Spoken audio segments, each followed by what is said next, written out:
वैद्यकीय संशोधन भाग 22 हिंदी वैद्य दिलीप गाडगिल पुणे। आसन। तो जैसे कि मैंने कहा कि आसन में भी एक तनाव होता है, लेकिन वो शुरू में होता है। बाद में प्रयत्न शैथिल्य और अनंत समापत्ति इनके द्वारा एक शैथिल्य विरहित इस प्रकार की अवस्था, जिस तनाव रहित इस प्रकार की अवस्था हमें प्राप्त होनी है। और स्थिर सुखम आसनम, ये जो पतंजलि की व्याख्या है उसके अनुसार हमें आसन में स्थिरता और सुख प्राप्त।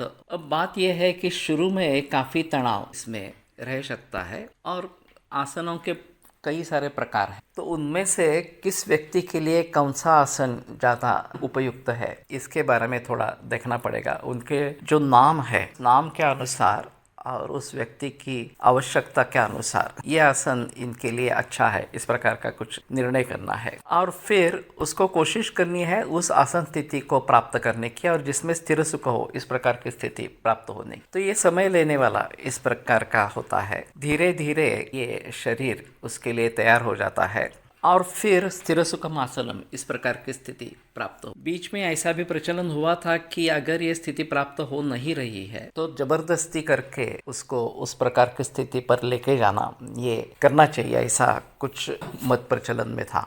लेकिन वास्तव में धीरे धीरे ही सही, लेकिन उस प्रकार की स्थिति अगर प्राप्त होती है तो ठीक है, नहीं तो इसका ज़्यादा तनाव इस प्रकार का निर्माण होगा और उससे फायदे के मुकाबले में नुकसान ज़्यादा इस प्रकार का हो। अब आगे चलकर तस्मिन् तति श्वास प्रश्वास और गति विच्छेद प्राणायाम के एक बार आसन स्थिति प्राप्त हो गई और फिर श्वास और प्रश्वास से इनका गति विच्छेद हो गया तो वो प्राणायाम है। हम रोज़ाना जो श्वास लेते हैं, सांस लेते हैं, उसमें हमारे फेफड़ों का पूरा इस्तेमाल नहीं होता। उनकी जितनी क्षमता है उतना हम दीर्घ श्वसन नहीं करते हैं। तो जब हम इस प्रकार से बहुत धीमे गति से सांस लेते हैं और धीमे गति से सांस छोड़ते हैं, तो फिर इसमें फेफड़ों का पूरा प्रयोग हो सकता है और उनकी क्षमता जो है वो उसको हम अच्छी तरीके से साध्य करने की कोशिश करते हैं।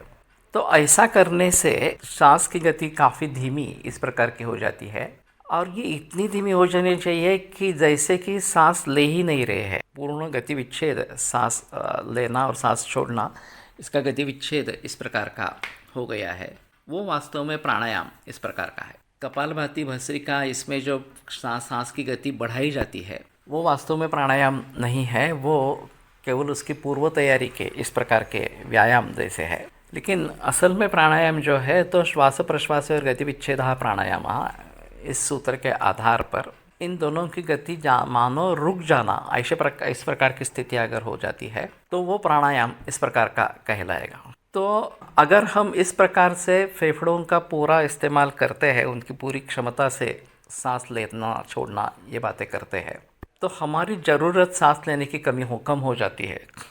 कम सांसों में हमें जितनी हवा लेनी है, छोड़नी है, ये हम कर सकते हैं। तो फिर उसके जरिए शरीर के श्रम कम हो जाते हैं।